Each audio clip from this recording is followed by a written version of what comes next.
But we're touching on labour costs. I'm just wondering. Maybe Ravi, you can. And now might be the good time to bring up our slides for Anson McCabe.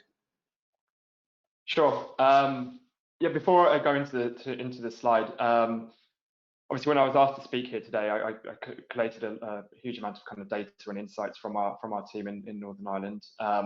One of the kind of most compelling facts, and I think Andrew, you touched on it earlier, is the fact that between 2018 and 19 and 2019 and 20, FDI project investment across the whole of the UK was 4%. Sorry, an increase of 4% between those 2 years, whereas in Northern Ireland alone, it was 14%. So that kind of got me thinking as to why that would be. Why is there such a disparity? And then speaking to our clients in Northern Ireland who had invested there, particularly some of the global firms, 4 key kind of factors came to light. One of them is education, which we've spoken about, and the other, which Roger kind of highlighted, is labour costs. So, what I thought would be the most kind of best way to provide this comparison. This is a real life example of a management consultancy, global management consultancy that we're working with across Sydney, London, and Belfast, actually Melbourne as well. And it just goes to highlight the difference between the employment cost for a business. This is about across all levels. It comes to about between 25 to 35% in terms of a cost saving. Same skills, same job, same expectations, same levels. The only difference is location. And as Roger mentioned, given the kind of high standard in terms of education, lots of people, and we found this as well, especially some of the more technical skills, they're just a lot sharper in Belfast in some senses, in terms of being able to think on your feet, etc. So I know that's a massive generalization, but it's just from speaking to our clients in Sydney, Melbourne, and Belfast, it's quite a common insight that we've received. Ravi, I'll back that up. It's like if in Sydney you think you need someone 5 years experience, someone with 3 years experience in Belfast for us generally ticks the same box. So I would totally back that up. Sure. And then if you want to move on to the other 2 slides, one of the other reasons is cost of living, which kind of coincides with this. Again, Belfast was ranked second in terms of value for money when compared to average tech salaries and cost of living by a research conducted by Adzuna in 2019. And I think when it comes to comparing cost of living, I think most people would agree house prices gives you the best kind of perspective in terms of value for money. And here, we know that London and Sydney, Melbourne are expensive. Dublin is expensive. But I think, for me, the most striking comparison is with Manchester, another regional area, and it just goes to demonstrate as to why, what you can get, in Northern Ireland in terms of value for money. Of course, why this is important, I think it's more to do with experienced hires when you're trying to attract them. This is a good kind of selling point that a lot of our clients use, the likes of PwC, Deloitte, Citi, all kind of emphasize the cost of living when you're trying to attract the more senior hires. As well as I know, and this is why I wanted to touch on secondary education. You have a strong secondary education system for people with children. There isn't really a private school system, so it's affordable for most people. And also when it comes to tertiary education, it's actually lower than half the price for tuition fees compared to England. So some compelling reasons as to why you'd want to set up there and attract people there, whether that's senior hires or kind of take advantage of the graduate talent force. Ravi, just looking at house prices alone, what really jumps out, if you look at the average for Northern Ireland and the average for Sydney, and we all know how expensive Sydney is, it's less than a quarter. Yeah. It's incredible. I think that goes a long way to explaining why the standard of living is so good. Yeah. I think on the next slide, you're talking some brand names of large companies that have leveraged the lower cost efficiency Absolutely. of. So, There we go. yeah. And these are companies that Ravi's actually assisted too. I know. Yeah.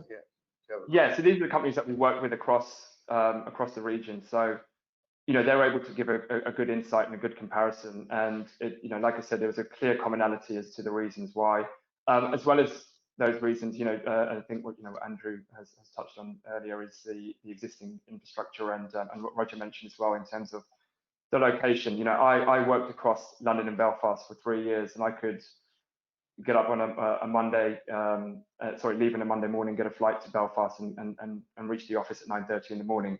And that's me being lazy and not getting the earlier 6 a.m. flight, which my colleagues were all too keen to remind me of. But it just shows you, the access that you have to European markets. It's a 2-hour train journey to Dublin, and obviously, like I said, an hour flight to London. And as the similar time zones and culture and language can also not be underestimated.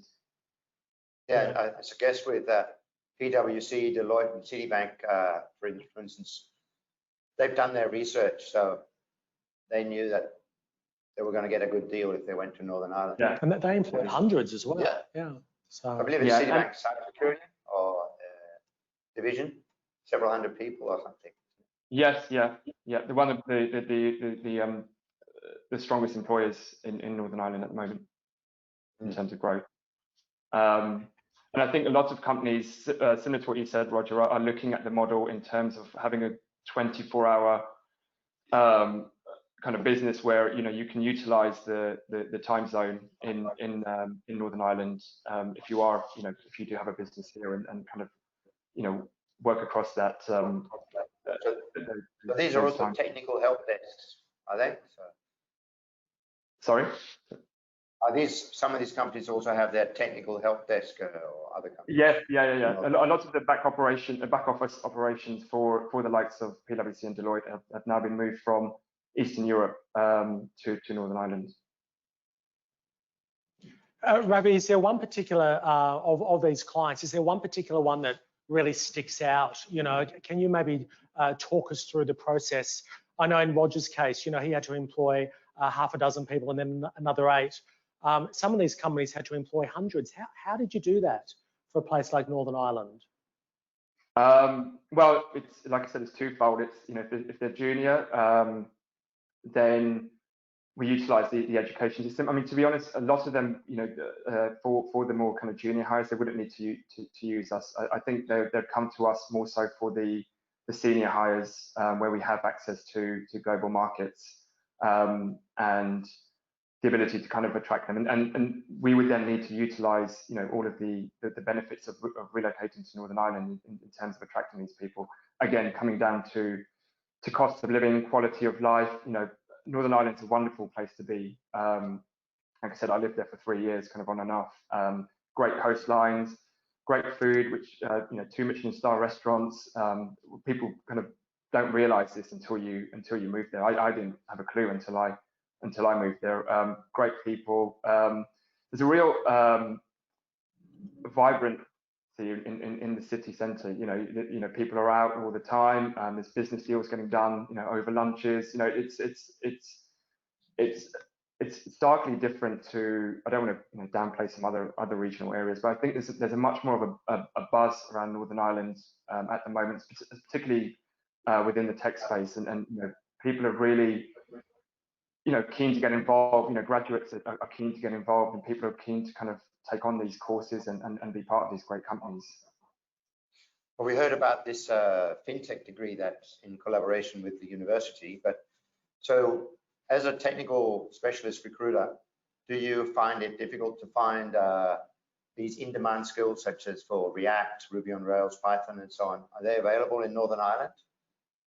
Look, as I mentioned, I think you have the same challenges in Northern Ireland as you do in Sydney, for example. These are common challenges where businesses are growing at such a rate that you can't necessarily, the talent can't necessarily keep up with the demand. But it's certainly, the trend is that it has increased in terms of the amount of people with these skills. like I said, just businesses are growing at such a rate at the moment that there's always going to be a lag between the demand and supply. Yeah, I would agree with that, Robbie. I think anywhere where there's a strong talent base, there's going to be strong demand, and I think that is why we see these other creative ways to develop that talent, that pipeline of skills coming up, like the FinTech apprenticeship program, like the work happening at Letterkenny Institute. But also you'll see with some of these large companies, they are running their own internal reskilling programs as well, and getting support for those. I think PwC is one such company running apprenticeship program, and Allstate have recently taken in apprentices as well. So there has to be more of that because there is a high demand, particularly for top talent, and that's not just Northern Ireland.